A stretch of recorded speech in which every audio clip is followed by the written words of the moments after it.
O que você quer fazer? Eu queria fazer a introdução. Mas eu introduzi primeiro. Tchutchuca, vem aqui com seu tigrão. Vou te botar. Vou aparar pela rabiola. Olá! Mais um dia, mais uma vez. Eu disse que o próximo vídeo eu gravaria da Tailândia, mas eu quero dizer que eu menti. Eu continuo em Dubai, hoje eu tô com a Ivani. Minha amiga, quando eu cheguei aqui, eu olhei pra ela e falei, gente, que mulher mais corajosa é essa? Nossa, que coisa linda de viver, porque ela estava fazendo exatamente o que eu estava fazendo, só que eu vinha da Inglaterra e ela vinha dos Estados Unidos e nós começamos meio que... Foi a sua primeira vez aqui em Dubai? Foi a minha primeira vez. Então foi a nossa primeira vez em 2020, chegamos juntas na mesma época do Covid, 2020. E a gente se conectou através de um grupo de brasileiras aqui. Eu adorei a maneira como ela estava lidando ali com tudo que estava acontecendo. E ela hoje veio trazer uma perspectiva totalmente diferente do que a gente tem falado aqui nos últimos dias. Eu trouxe Perrengue. a Matilda pra cá, a Marcela, e a gente falou de viagens, mais ou menos como eu faço. Pega a mochila, sai por aí e vai explorar o mundão. Ela já explorou antes disso e agora ela vai contar um pouquinho de como está sendo a experiência dela de sair do Brasil. Ela está aqui nos Emirados e vai contar um pouco a perspectiva, as expectativas dela como expatriada. Então, eu saí do Brasil, na verdade, para fazer um intercâmbio na Califórnia de 6 meses e se passaram 10 anos. Uau! Então, eu morei na Califórnia por 5 anos, fiz faculdade, aprendi inglês. No Brasil, eu estudei, só que sabe aquela coisa da família? Não da família, mas assim, vamos fazer algo seguro. Uhum. Então, eu fiz administração de empresas e trabalhava no banco, um dos maiores bancos do Brasil. E a mesma jornada, Andréia, que eu acho que é todo viajante, né? Passou por crise existencial, né? Isso que a gente chama. E mudei pra Califórnia pra aprender inglês. Era um intercâmbio de 6 meses e eu acabei ficando 7 anos nos Estados Unidos. Uau. Uma das coisas que quando eu cheguei nos Estados Unidos, eu falei, eu quero me libertar de todas as coisas. Eu quero explorar o novo. E eu fui muito aberta, assim, pra explorar o novo, né? A minha primeira transformação foi meu cabelo. Uau! Porque eu fazia progressiva, sabe, no Brasil, né? Eu não sei na sua época, mas na minha época, quando eu aplicava para trabalho, não era visto cabelo cacheado como profissional, né? Uau. Era visto como algo... Tipo, não se rebeldia. E aí eu lembro... Esse não era um dos motivos, mas assim, socialmente era mais bonito ter um cabelo liso. Mais aceitável. Isso. E aí uma das coisas que eu fiz quando eu mudei pra Califórnia foi aceitar meu cabelo cacheado. E diga-se de passagem, que cabelo cacheado, né, gente? Combinar. Concordo. E aí, eu decidi que se eu fosse estudar novamente, fazer uma outra faculdade, eu queria fazer algo que eu explorasse, né, outras áreas. E eu decidi fazer ciências políticas e relações internacionais.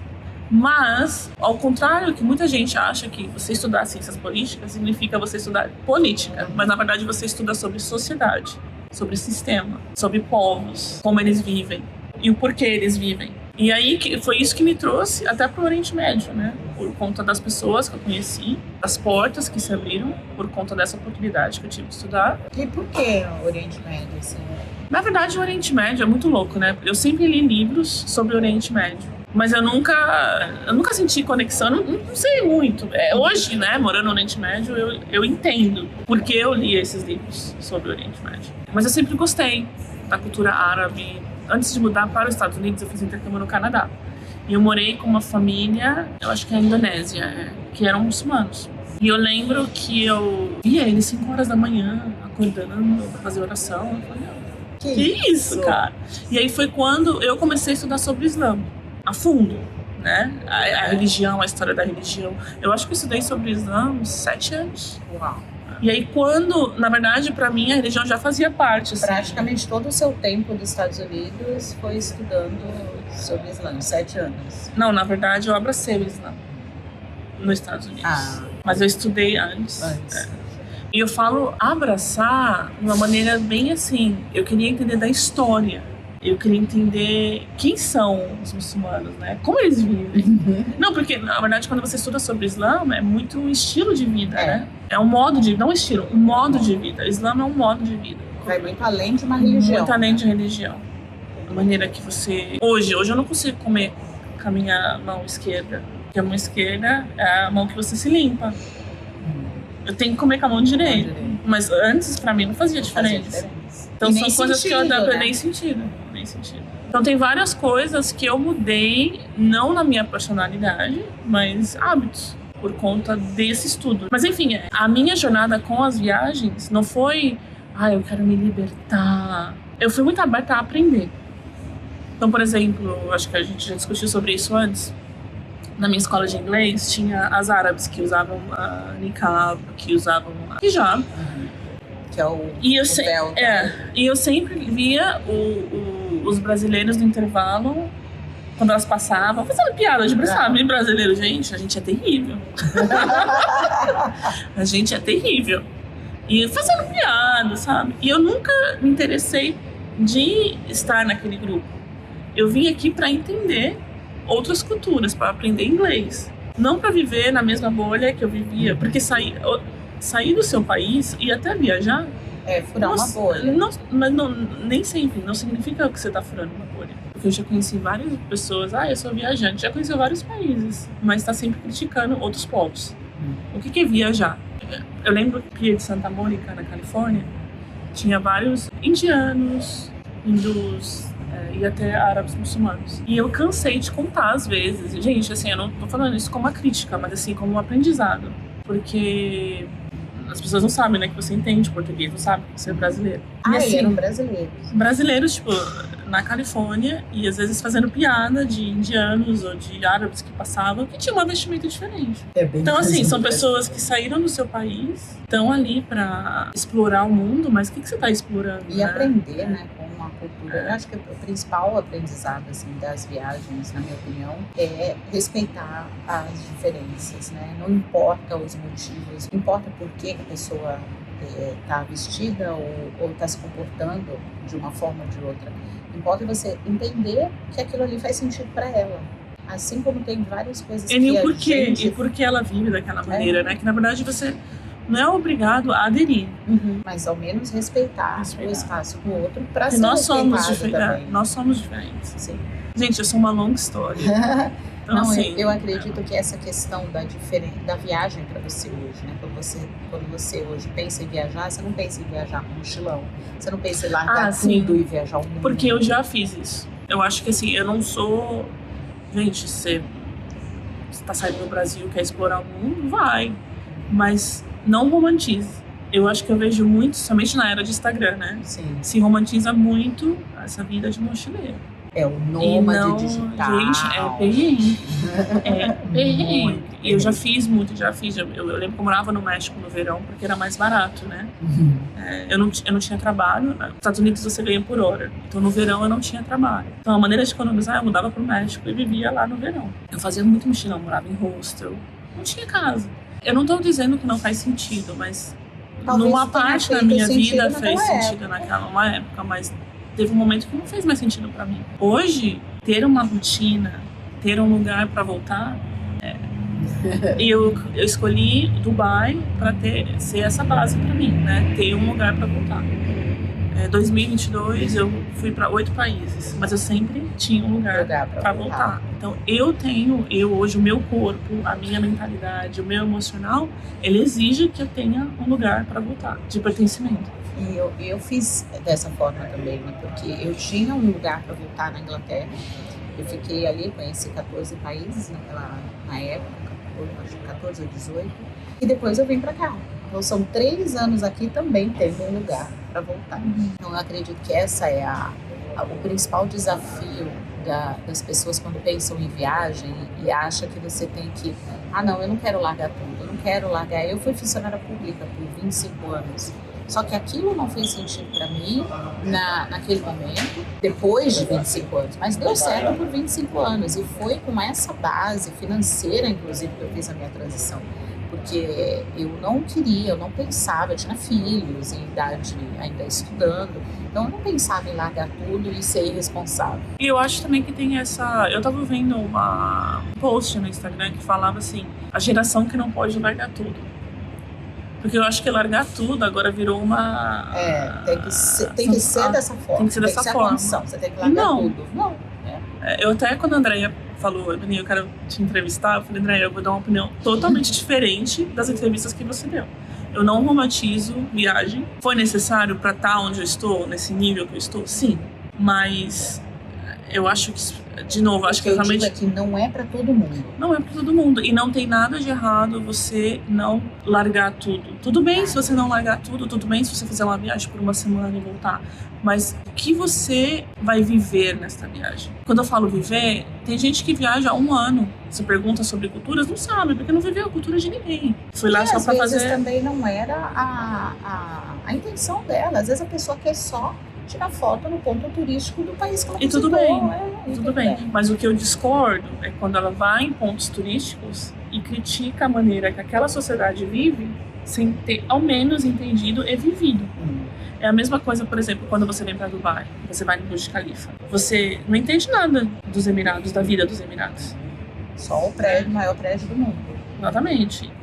Por exemplo, quando eu mudei para cá, o que eu fazia no dia a dia como estilo de vida, né, vida social nos finais de semana, eu ia pro deserto fazer churrasco com os meus amigos árabes, tomar chá. Eu aprendi esses dias, eu não sabia disso. Quando você vai na casa de alguém, tem todo um tempo, né, que eles servem a comida, doce. O doce é primeiro, né? O doce é primeiro, a comida. E o doce vem primeiro. Quando chega a parte do café ou do chá, é hora de ir embora. Eles não podem, porque, né, culturalmente e até valores islâmicos, não pode mandar o hóspede embora. Não pode colocar a vassoura atrás da porta, igual o brasileiro faz. Mas, por exemplo, o café ou o chá é que, ó, tipo, gente, tá acabando já. Então, quando você termina o chá, é educado você já se movimentar e se retirar. Não sabia disso também. Interessante saber. E o brasileiro, de repente, o café... Nossa. Não, no restaurante também, o café... Quando você pede final, o café, você já tá... Mas algo que eu aprendi, de novo, vivendo a cultura. Porque o que eu vivo aqui, eu vivo a cultura. E até no meu dia a dia. Eu comer com a mão, eu não como mais com talher. Eu não uso mais talher. Eu como com a mão. Sim, tem tipo sopa, né? Mas arroz e carne eu como com a mão. Eu aprendi a comer com a mão aqui também, com os árabes e com os indianos. Que é algo visto, não algo civilizado, né? Nossa, bando de animal, né? Às vezes fala. E assim, é algo que até o sheik, o presidente do país, come com a mão. E é o pertencimento. Acho que a hora que eu sento e como com eles com a mão, eu tô não só apreciando a cultura, como respeitando, e como aprendendo algo novo daquele país. Enfim, eu acho que essas perspectivas diferentes de viagem, a viagem que você larga tudo e sai pelo mundão de mochila, super válida para quem está preparado para isso, ou pelo menos disposto a passar os perrengues que o mochilão traz, e a viagem também como exploração de cultura e com esse ponto, né, para voltar, como eu sempre tive, nesses 5 anos eu sempre tive algum lugar para voltar, seja na Inglaterra, seja na Espanha e agora aqui. E aí a Ivani traz justamente essa perspectiva totalmente diferente. Então você vê, isso não quer dizer que só do jeito da Marcela, ou só do jeito da Matilda, ou só do jeito da Andréia, ou só do jeito da Ivani. É bom que quando a gente fala de viagem, a gente tem essa perspectiva geral de pessoas diferentes, pessoas totalmente diferentes, de idades diferentes. A única coisa que é igual aqui, todas somos mulheres, todas somos brasileiras, com a exceção da Matilda, que é francesa, e cada uma faz do seu jeito e o que faz feliz, né? O que te faz feliz. Exatamente. O que faz e até sentido questão também, sentido de geográfico, né? Porque muitas pessoas, quando eu pergunto, nossa, mas você mora no Oriente Médio? Eu me sinto muito mais segura aqui do que quando eu morava em Nova York, no Queens. Mas, de novo, que estágio da minha vida que eu estava, que essa região geográfica me fez bem e me deu oportunidades. existem oportunidades que eu tive aqui porque eu estava no lugar certo, na hora certa, com as pessoas certas. É o que eu chamo de sincronicidade. Exatamente. E trabalhar até numa indústria, hoje eu trabalho na área de fintech, eu trabalho numa indústria que é totalmente fora do que eu imaginei. E eu falo que até a indústria eu não escolhia a fintech que me escolheu, porque as coisas aconteceram. Mas por quê? Porque eu vim também com o coração aberto para aproveitar as oportunidades. E os seus próximos planos, seus próximos Raiz. 200 metros? Raiz. Criar raiz aqui. Né? Porque a gente fala muito de qual é o seu próximo, né, passo, né? Como se fosse um passo de movimento. Não quero movimento. Isso garante, que agora eu tô saindo dos Emirados, isso garante um lugarzinho para eu voltar, então. Exatamente. Mas o meu próximo movimento, porque às vezes a gente fala de movimento físico, né? Mas hoje o meu movimento é muito mais emocional. O que eu estou fazendo para poder ter meu crescimento intelectual? Gosto dessa parte. Porque eu falo até quando eu faço parte de eventos, né? As pessoas falam de dinheiro, por exemplo. Você quer crescer financeiramente? Eu acho que o meu crescimento intelecto é muito mais importante para mim do que, lógico, o dinheiro é uma ferramenta que eu tenho, né, para poder ter acesso a esses conhecimentos. Mas, por exemplo, dando exemplo do aplicativo que aconteceu agora, fazer um merchan, cara, eu acho que ele merece. Né? Então, tem um aplicativo que se chama Amigos. Foi lançado agora em Dubai, porque eles tinham 800 usuários e precisava atingir 1.000 usuários para poder ser lançado aqui em Dubai. E aí eu promovi, porque eu tô envolvida nessa coisa de comunidade, igual tipo Couchsurfing, esses tipos de aplicativos que conectam pessoas. E o fundador me ligou agora, quando eu tava com a Andrea, tipo, me agradecendo, saber feedback do aplicativo. É esse tipo de conexão que é o meu movimento. O movimento são conexões, são crescimento intelectual. E eu acredito que a minha rede de apoio que eu tenho aqui segue isso, né? O dinheiro, o sucesso, a realização segue o propósito. Né? Eu, desde setembro, eu tô só fazendo vídeos a respeito de conexões mesmo. E conexões verdadeiras, que você vê, a gente tá aqui, a gente não tá fazendo um trabalho de eu dou uma coisa, você dá outra. Não, a gente nem separou, gente. Não, nem só aceitou. Vocês vissem o que a gente fez aqui, o que tá segurando o telefone. Muito brasileiro. É o famoso quem sabe faz ao vivo. E vocês viram, veio um cara aqui reclamar que a gente tá fazendo barulho, atrapalhando o pessoal embaixo. Então é tudo meio que a gente veio pra fazer no improviso. E pelo simples fato de compartilhar essas coisas e de guardar essas memórias, porque a gente vai falar, caramba, lembra quando a gente gravou lá naquele espaço de coworking? E é muito louco que várias coisas estão acontecendo nesse dia, né? Mas enfim, a gente vai contar aqui. Pra ficar como memorial aí. Mas enfim, eu acho que a mensagem que eu deixo para os seus seguidores... Seguimores. Fazer movimento não é só físico, não é só mudar para outro lugar. Não adianta você mudar para outro lugar e isso emocional tá quebrado, você não tá aberto a conhecer, né, outras culturas, outras realidades, né?